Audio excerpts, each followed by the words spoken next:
सतगुरु माता सुदीक्षा सविंदर हरदेव जी महाराज की जय। निरंकारी राजमाता गुरबचन अवतार की जय। महापुरुषों बड़े प्यार से बोलिए धन निरंकार जी। नीयत साफ तो बरकत ही बरकत। एक और घटना दास के मानसिक चित्रपट पर उभर कर आई जिसने गुरमत के सिद्धांत को प्रत्यक्ष रूप से सामने प्रकट किया। इन संतों का सत्कार व सम्मान ही सब सुखों की खान है।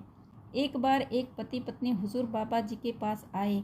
नमस्कार करने के उपरांत पत्नी ने निवेदन किया, सच्चे पातशाह, आप तो बेआसरों का आसरा, निमानों का मान हैं। आपके बिना हमारा कोई सहारा नहीं। हमारी दौड़ तो आप तक ही है। हमारे भाग्य और हाथ की रेखाएं केवल आप ही बदल सकते हैं। हमारे देखते देखते संतों महापुरुषों के माथे के लेख बदल गए। वे आज दुनियावी सुखों को भोग रहे हैं, परंतु बाबा जी इनके पास अपने पति देव की तरफ इशारा करते हुए, इनके पास हुनर है, मेहनत है, ईमानदारी है, मगर पैसा नहीं कि काम करके कुछ कमा सकें। बाबा जी के पूछने पर उस महापुरुष ने बताया कि वह मोटर मैकेनिक हैं और किसी पुर्जे की डिवाइस बनाकर लाए हैं। बातों बातों में हुजूर ने जांच भी लिया कि वाकई इनके पास मैकेनिकल ज्ञान है। बाबा जी ने उन्हें आशीर्वाद दिया, सच्चा बादशाह रहमत करेगा। दंपति ने माथा टेका और घर चले गए। कुछ दिन बीत गए। एक दिन हुजूर के पास एक सेठ साहब, जिन्हें ज्ञान प्राप्त किए अभी कुछ ही समय हुआ था, आए और कहने लगे, बाबा जी, दास के पास कुछ पैसा तो जमा है, लेकिन ना तो विद्या का गुण है, ना ही कोई कारीगरी। बैठे बैठे खाते रहने से सुना है कि बड़े बड़े भंडारे भी खाली हो जाते हैं। आशीर्वाद दीजिए कि पैसे से कोई काम किया जा सके। संजोग बस दास दोनों अवसरों पर हाजिर था।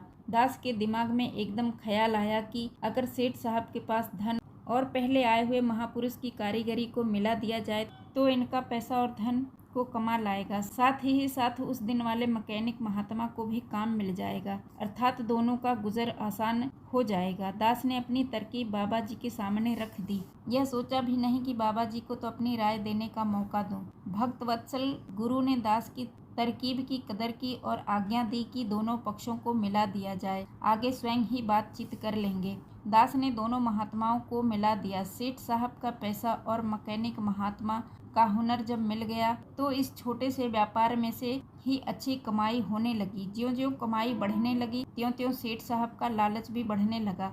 वह सोचने लगे कि माल तैयार करने की विधि और अनुभव हो ही चुका है, क्यों नहीं इस मैकेनिक को व्यापार से अलग कर दें ताकि सारी कमाई पर केवल मेरा अधिकार रहे। यह सोचकर सेठ साहब ने मैकेनिक महात्मा को व्यापार से अलग कर दिया। मैकेनिक महात्मा फिर से रोजगार की समस्या से जूझने पर विवश हो गए। उनकी पत्नी, जो गुरु घर की सेवक व श्रद्धालु थी, फिर हुजूर के पास आशीर्वाद लेने के लिए आई और आगे से यही वचन आया कि सच्चा बादशाह ठीक करेगा। अब आप अपना अलग काम शुरू कर दो, दातार बरकत डालेगा। सतगुरु का वचन सिरोधार्य कर यह बहन घर लौट गई।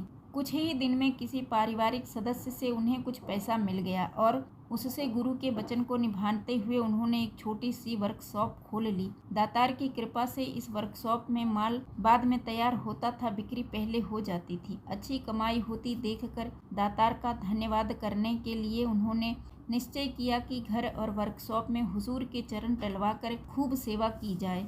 इसी ध्यान से ये दोनों निरंकारी कोठी आए। हुजूर ने दास को डायरी में देखकर समय देने का आदेश दिया। दास ने उन्हें दिन और समय बता दिया और साथ ही डायरी में नोट भी कर लिया। संजोग बस कुछ घंटों बाद दास ने देखा कि वह सेठ साहब, जिन्होंने उस मैकेनिक महात्मा को व्यापार से अलग कर दिया था, वह भी सहमे सहमे घबराते हुए बाबा जी के सामने आंखें झुकाए खड़े थे और विनती कर रहे थे, सच्चे बादशाह, वर्कशॉप में माल तो बहुत बन रहा है, लेकिन उठाने वाला ग्राहक कोई नहीं है। दास का ध्यान है कि आप वर्कशॉप में एक बार चरण जरूर डालें, ताकि अगर किसी ने हमारा व्यापार रोक रखा हो अथवा कोई ऊपरी आत्मा हमारा काम बिगाड़ रही हो तो हमें विश्वास है कि आपके चरण पड़ते ही सब कुछ ठीक हो जाएगा।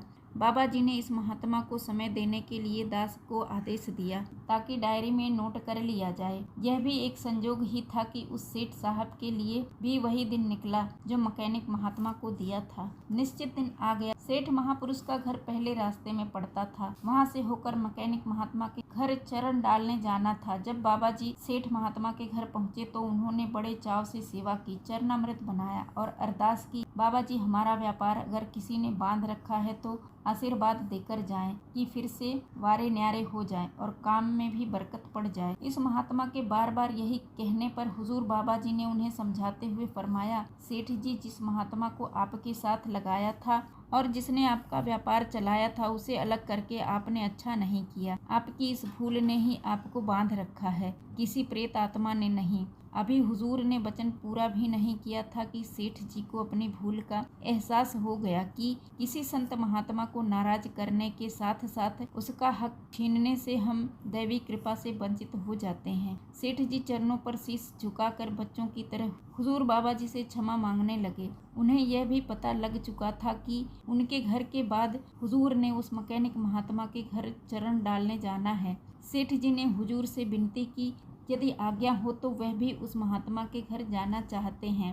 हुजूर ने खुशी खुशी स्वीकृति दे दी। सेठ जी ने कार निकाली और बाबा जी के कार के पीछे लगा ली। उधर श्रद्धालु मैकेनिक महात्मा व उनकी धर्म पत्नी बड़ी उत्सुकता से हुजूर के आने की प्रतीक्षा कर रहे थे। दूर से ही गाड़ियों को देखकर मानो उनके पांव ही जमीन पर नहीं टिक रहे थे। हुजूर को नमस्कार करके निश्चित स्थान पर बिठाया। अचानक उन्होंने देखा कि सेठ महात्मा उनके चरणों पर गिरकर उनसे अपनी भूल की क्षमा मांग रहे हैं और साथ ही साथ निवेदन भी कर रहे हैं कि अगर वह चाहें तो फिर मिलकर वही वर्कशॉप चला सकते हैं जिसकी बुनियाद उन्होंने स्वयं रखी थी। महापुरुष तो हमेशा ही दयालु और नरम दिल होते हैं। इनका गुस्सा या नाराजगी तो पानी पर लकीर की तरह होती है। मैकेनिक महात्मा ने सेठ साहब का उसी प्रकार पूरा सेवा सत्कार किया जैसी सेवा एक संत की होनी चाहिए। जब दोनों ने एक दूसरे को फिर से गले लगाया और मिलकर व्यापार करने का फैसला कर लिया तो हुजूर उनके इस फैसले से बहुत प्रसन्न हुए और दोनों परिवारों को अनेक आशीर्वाद और वरदान दिए। बाबा जी की रहमत के फलस्वरूप आज तक यह महात्मा इकट्ठे व्यापार कर रहे हैं और खूब खुशियां प्राप्त कर रहे हैं।